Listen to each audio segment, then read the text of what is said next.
નમસ્કાર મિત્રો, સ્વાગત છે ફરી એક નવા વિડીયોમાં। તો અચાનક વિભાગે જાહેર કર્યું છે પરિપત્ર। મિત્રો સાંજે અપડેટ છે મળ્યા છે, રાજ્ય પરીક્ષા બોર્ડે જાહેર કર્યું છે મહત્વનું પરિપત્ર। તો લાંબા સમયની રાહ બાદ ઘણા એવા ઉમેદવારો છે જે રાહ જોઈને બેઠેલા હતા, અંતે ખુશખબરી આવી ગઈ છે મિત્રો। તો ખાસ અપડેટ છે એ અંત સુધી નિહાળશો, અને નવા ચેનલ ઉપર છો ચેનલને ખાસ સબસ્ક્રાઈબ કરી બેલ આઇકન પ્રેસ સાથે મિત્રો અપડેટ છે રોજબરોજની જોતા રહેશું, જેથી તમને પણ નવી નવી જાહેરાત છે જોવા મળી જાય। તો ટેલિગ્રામ વોટ્સઅપ ગ્રુપ બનાવેલા છે, જરૂરથી વિડીયો ડિસ્ક્રિપ્શનમાં લિંક છે, જરૂરથી જોઈન કરી નાખજો। અપડેટ શું છે થોડી વિગતવાર ચર્ચા કરીએ। તો રાજ્ય પરીક્ષા બોર્ડ દ્વારા અહીંયા સેક્ટર 21થી ગાંધીનગરથી એક પરિપત્ર છે, એ શિક્ષક યોગ્યતા એટલે કે ટેટ 1 નું જાહેરનામું જાહેર કરવામાં આવ્યું છે। શિક્ષણ વિભાગ સચિવાલય ગાંધીનગરથી 14/7/2011 થી 3/5/2000 જે 12 અને 18/5/2012ના સરખા ક્રમાંક ઠરાવ મુજબ મિત્રો પ્રાથમિક શિક્ષક વિદ્યાસહાયકની નિમણૂકી માટેના ધારા ધોરણ નિયત થયેલ છે।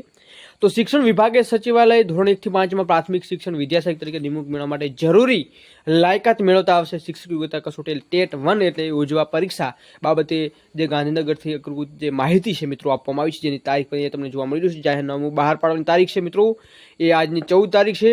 પછી વર્તમાનપત્રોમાં કસોટી અંગે જાહેરાત થવાની 15/10 અને સાથે ઉમેદવાર રજીસ્ટ્રેશન ફોર્મ ઓનલાઈન ભરવાનો સમયગાળો 29/10 જે આપણને જોવા મળી રહ્યું છે, જે 12/11/2025 સુધી છે।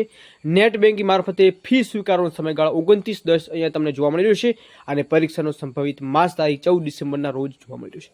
મિત્રો આવા નવી અપડેટ ટેટ 1 ટેટ 2 ની તમામ અપડેટ જાણવા ખાસ મિત્રો ચેનલ ઉપર બન્યા રહેજો। નવી અપડેટ છે ને મિત્રો ખાસ તમે જો નવી આના પછીની અપડેટ જોવા માંગો છો તો ખાસ તમે ટેલિગ્રામ વોટ્સઅપ ગ્રુપ અથવા આપણી ચેનલ સાથે બન્યા રહેજો, અને ચેનલને ખાસ મિત્રો સબસ્ક્રાઈબ કરી બેલ આઇકન પ્રેસ કરી, જ્યાંથી વિડીયો અપલોડ કરવામાં આવશે સૌથી પહેલાં તમને નોટિફિકેશન જોવા મળી જાય। તો મળીએ નવી લેટેસ્ટ નવા ન્યૂઝ સાથે, ત્યાં સુધી બન્યા રહો। જય હિન્દ, જય ભારત।